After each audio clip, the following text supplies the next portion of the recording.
You already see the woman's lifestyle. You see how she living. So if she's already living that lifestyle, Stop approaching women you know you cannot afford. You already see the woman's lifestyle. You see how she living. so if she's already living that lifestyle all on her own, what exactly is the issue? You know you can't afford it. Now when she asks you for money to upkeep the lifestyle that she's already living, Wait. What exactly are these women in these scenarios doing? Why would they be asking men for money in the first place?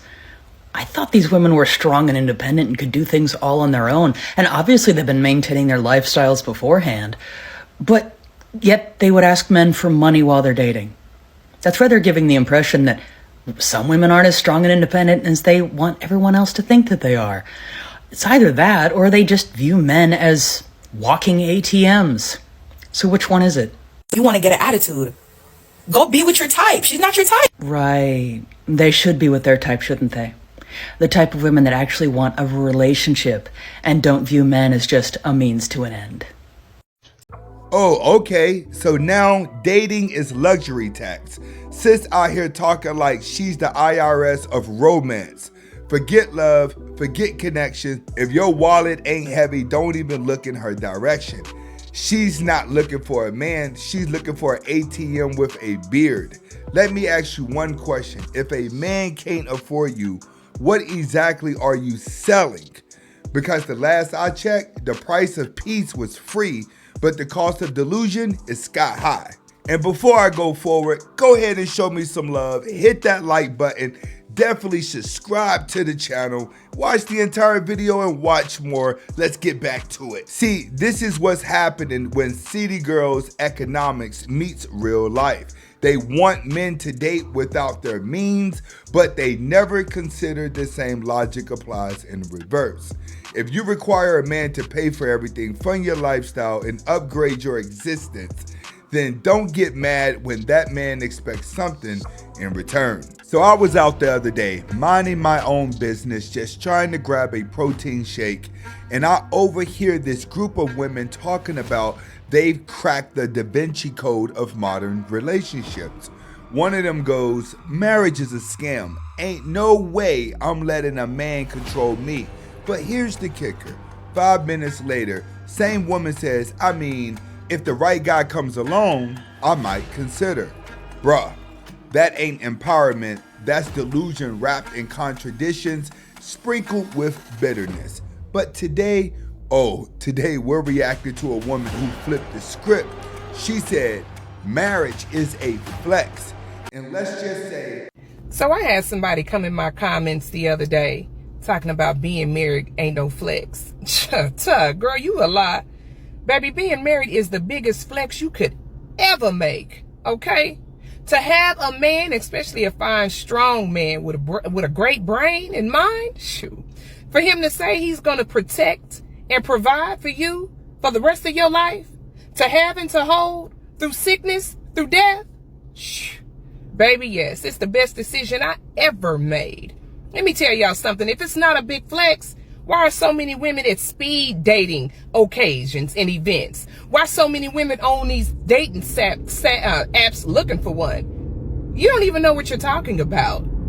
Being married is the best thing that could ever happen to a woman, especially when it's a good man. And let me tell you something, when you get that good man, you take care of that good man. That's what you do. You don't be no loudmouth controlling heathen with that man. You do your part as a woman for that man.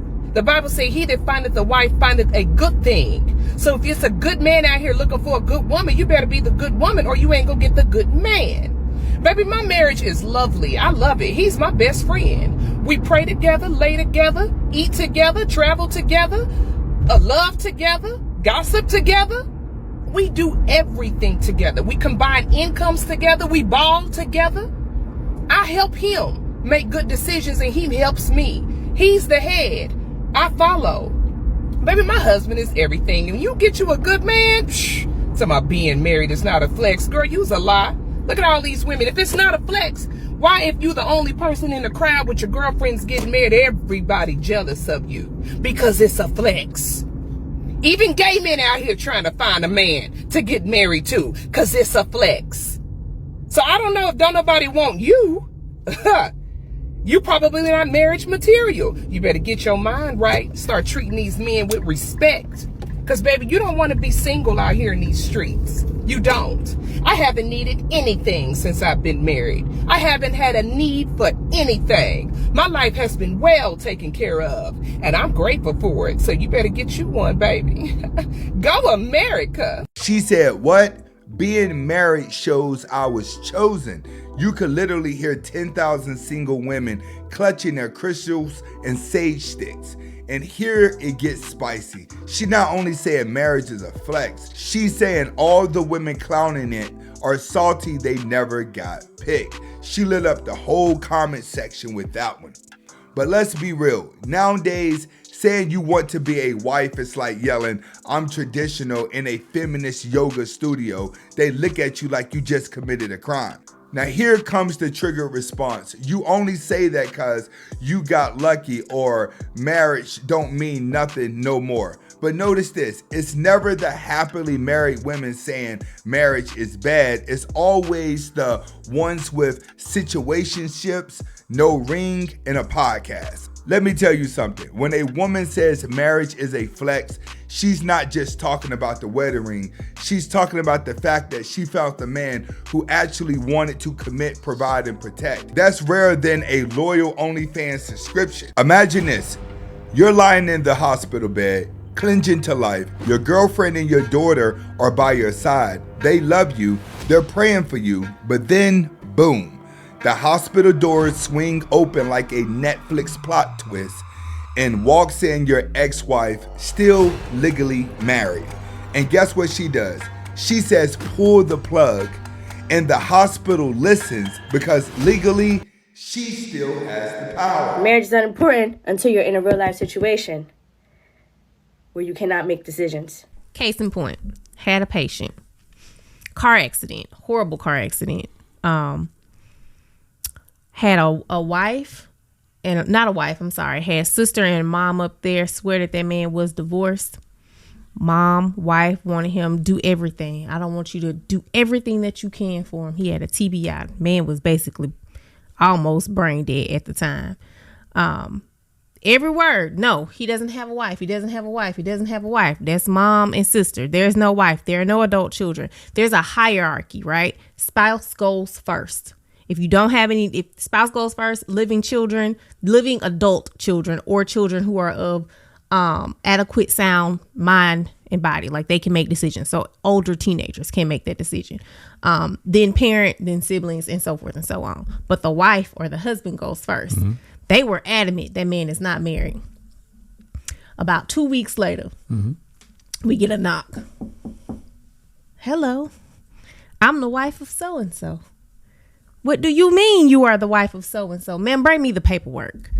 Brings the paperwork. Marriage license. The sister and the mom are screaming, they're divorced, they're divorced, they're divorced. No, they're not. They are legally separated. She still has the right. She said, pull all of it out. Shut it off. Turn it off. I don't want any of this. She let that man go to glory. Now, I say this for 2 reasons. Bruh, let me get this straight. This man had a girlfriend and a daughter in the room, but because he didn't finish the divorce paperwork, the ex-wife still had the legal authority to send him to the upper room. Fellas, tell me in the comments right now, is this not the craziest thing you've ever heard? Ladies too, what would you do if you found out your man was still married but never told you? Because this ain't just drama, this is life or death based on a signature. This man had a whole new life but never closed the door on his old ones. And when it all mattered, the courts didn't care who loved him the most. They cared who had the legal title. This is why men gotta stop sleeping in the business side of relationships. You think marriage is just above love? Nah, it's control. And when your life is on the line, the person with the legal power could be the one to end it. So to all the fellas out there playing house but never filed the paperwork, let this be a warning. If she's still your wife on paper, she's still your wife in court. And if you don't make that decision now, she may be the one making it for you when you can't. Fellas, have you ever came home, looked at your wife and thought, Why does this feel like a chore, but I'm the one that's clocked in? Let me tell you what just happened to me yesterday. I'm in the barbershop chilling. You know, that scared male sanctuary when older guys dudes, when this older dude drops a gym mid-fade, he goes, most married men are stuck with women who act like a maid because they don't get married to their friends. The whole shop went silent. Even the Clippers paused like, damn.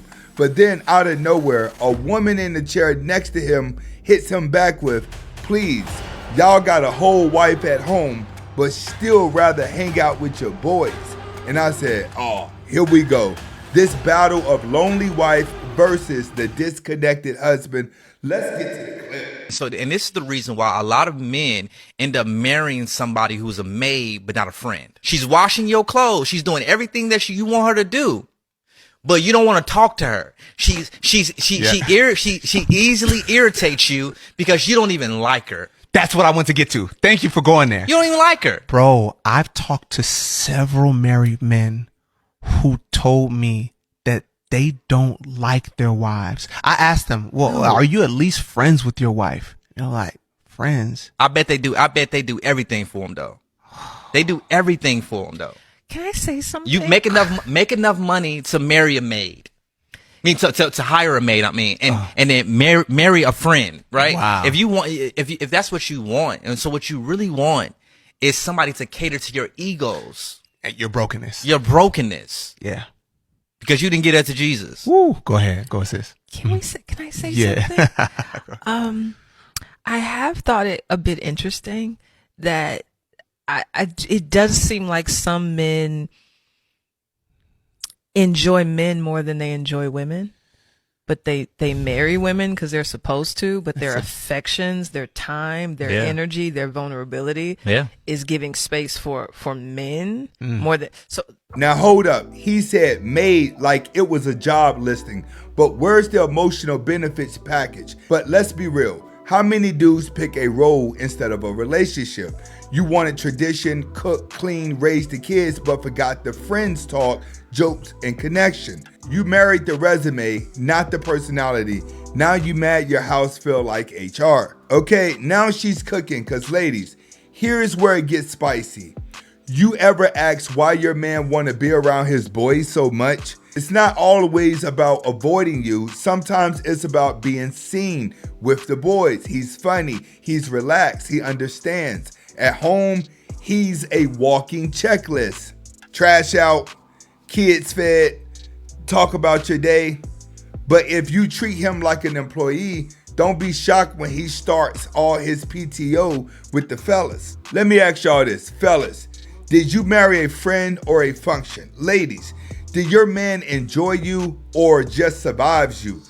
Drop some fire comments that hit close to home if you've seen this go down. And don't forget, if you like this video, definitely watch more videos in the playlist. Definitely watch the one before this. That is fire. And if you haven't subscribed, what are you missing out on? Go ahead and hit the subscribe button. See you on the next video.